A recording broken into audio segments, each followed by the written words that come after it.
नमस्कार दोस्तों, आपका स्वागत है हमारे YouTube चैनल GRV न्यूज़ में। जैसा कि आप सभी लोग जानते हैं कि इस चैनल पर देश दुनिया की 10 बड़ी और महत्वपूर्ण खबरों की अपडेट सबसे पहले आती है। इसी के साथ चलते हैं सबसे पहली बड़ी खबर की ओर।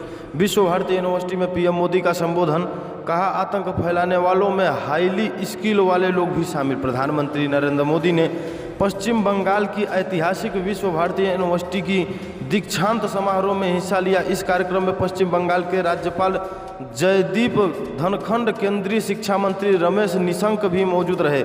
PM मोदी ने कहा कि देश के युवा में भविष्य को बदलने की शक्ति है। आपको तय करना है कि आप समस्या का हल चाहते हैं या समस्या का हिस्सा बनना चाहते हैं। प्रधानमंत्री नरेंद्र मोदी ने कहा कि ज्ञान की कोई सीमा नहीं होती। इसी सोच के साथ इस विश्वविद्यालय की स्थापना की गई। ज्ञान में हमेशा ही सुधार की गुंजाइश रहती है। PM मोदी ने कहा कि सत्ता में रहते हुए संवेदनशील रहना जरूरी होता है। ऐसे ही हर विद्वान को जिम्मेदार होना पड़ता है। PM मोदी ने कहा कि जो लोग दुनिया में आतंक फैला रहे हैं उनमें से शिक्षित लोग भी हैं, जो हाई स्किल वाले लोग हैं। PM मोदी ने कहा कि हमें सोचना होगा कि हम समस्या बनना चाहते हैं या फिर समस्या का समाधान करना चाहते हैं। अगर आपकी नीयत साफ है तो आपका हर आचरण कोई ना कोई समाधान जरूर निकाल लेगा। इसी के साथ अगली खबर, नितिन गडकरी का ऐलान, अगले 15 दिनों में सरकार लॉन्च करेगी इलेक्ट्रॉनिक ट्रैक्टर।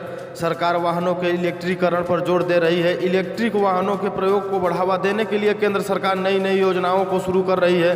पेट्रोल और डीजल पर निर्भरता को कम करने के लिए अब सरकार देश में इलेक्ट्रॉनिक ट्रैक्टर उतारने जा रही है। इस बात की घोषणा स्वयं केंद्रीय सड़क परिवहन मंत्री नितिन गडकरी ने की है। आज नितिन गडकरी ने गो इलेक्ट्रिक कैंपेन के लॉन्च के मौके पर कहा कि सरकार अगले 15 दिनों के भीतर देश में इलेक्ट्रॉनिक ट्रैक्टर को लॉन्च करेगी। इसके अलावा उन्होंने सरकारी मंत्रालयों और विभाग के सभी अधिकारियों के लिए इलेक्ट्रॉनिक वाहनों का प्रयोग करना अनिवार्य करने की बात कही। इसी के साथ अगली खबर, बाबा रामदेव की कंपनी पतंजलि आयुर्वेद ने लॉन्च की कोरोना की नई दवा।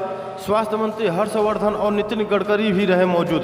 कोरोना वायरस से निपटने के लिए कोरोनिल नाम से इम्यूनिटी बूस्ट दवा लॉन्च कर चुकी बाबा रामदेव की कंपनी पतंजलि आयुर्वेद ने अब एक नई दवा पेश की है।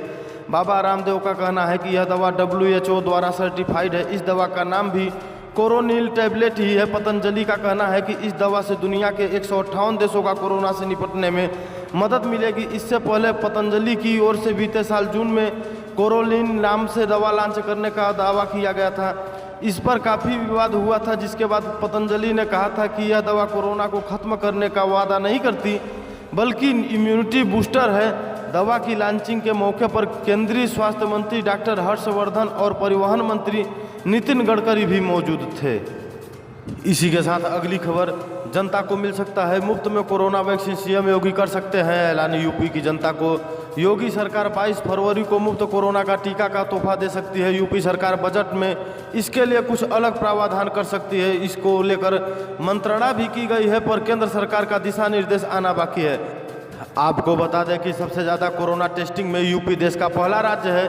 गुरुवार तक प्रदेश में कुल 3,03,07,025 सैंपल की जांच पूरी की जा चुकी है। इसी के साथ अगली खबर, होशंगाबाद का बदला जाएगा नाम। मुख्यमंत्री शिवराज सिंह ने बताया नया नाम। मध्य प्रदेश में होशंगाबाद जिले का नाम बदलकर नर्मदापुरम किया जाएगा। मध्य प्रदेश के मुख्यमंत्री शिवराज सिंह चौहान ने शुक्रवार को यह ऐलान किया। बता दें कि पिछले कई सालों से होशंगाबाद का नाम बदलने की मांग चल रही थी। पिछले साल दिसंबर में प्रोटेम स्पीकर रामेश्वर शर्मा ने होशंगाबाद का नाम बदलने की मांग की थी। रामेश्वर शर्मा ने कहा कि कब तक लुटेरे हुसंग शाह के नाम से होशंगाबाद को पहचाना जाएगा। तब उन्होंने मांग की थी कि होशंगाबाद का नाम बदलकर नर्मदापुरम किया जाना चाहिए। गौरतलब है कि BJP शासित राज्यों में नाम बदलने का सिलसिला कोई नया काम नहीं है। इससे पहले उत्तर प्रदेश में योगी आदित्यनाथ की सरकार ने इलाहाबाद का नाम बदलकर प्रयागराज कर दिया। इसके अलावा मुगल सराय स्टेशन का नाम बदलकर पंडित दीनदयाल उपाध्याय कर दिया गया। इसी कड़ी में अब मध्य प्रदेश में होशंगाबाद का नाम बदलकर नर्मदापुरम करने का ऐलान किया गया है।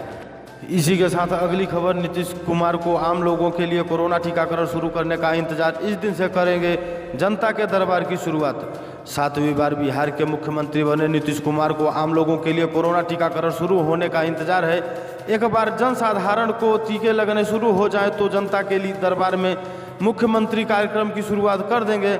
अप्रैल या मई के किसी दिन वह इसकी शुरुआत कर सकते हैं। इस बात की जानकारी खुद CM नीतीश कुमार ने शुक्रवार को विधानसभा के अपने कक्ष में पत्रकारों के साथ बातचीत के दौरान दी। उन्होंने कहा कि आम लोगों का टीकाकरण शुरू होने का हम इंतजार कर रहे हैं। यह शुरू होते ही जनता दरबार पहले की तरह सोमवार को लगाए जाएंगे। इसके लिए मुख्यमंत्री संवाद परिसर में शेड आदि की व्यवस्था की जा रही है। इसी के साथ अगली खबर, अभिषेक बनर्जी ने अमित शाह पर ठोका मानहानि का केस, अदालत ने जारी किया सम्मन।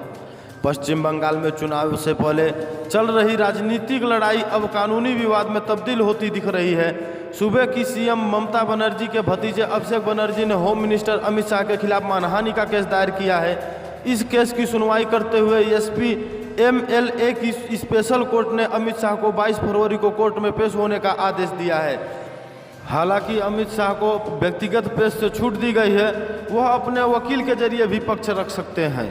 इसी के साथ अगली खबर, आयुष्मान भारत के लाभार्थी को तोहफा, अब मुफ्त में मिलेगा कार्ड। आयुष्मान भारत प्रधानमंत्री जन आरोग्य योजना के तहत लाभार्थी अब अपने पात्रता कार्ड मुफ्त में खरीद सकते हैं। सरकार ने शुक्रवार को प्रति कार्ड पर लगने वाले 30 रुपये के शुल्क को माफ कर दिया है, जिसका अब तक लाभार्थी को देश भर में सामान्य सेवा केंद्रों सीएससी के तहत ग्रामीण स्तर के ऑपरेटरों को भुगतान करना पड़ता था। हालांकि डुप्लीकेट कार्ड या प्रिंट जारी करने के लिए 15 रुपये के कर को छोड़कर सीएससी द्वारा लाभार्थी को यह शुल्क दिया जाएगा। यहीं पे समाचार समाप्त होता है। इसी प्रकार के समाचार को पाने के लिए इस चैनल को सब्सक्राइब करें और ज़्यादा से ज़्यादा शेयर करें।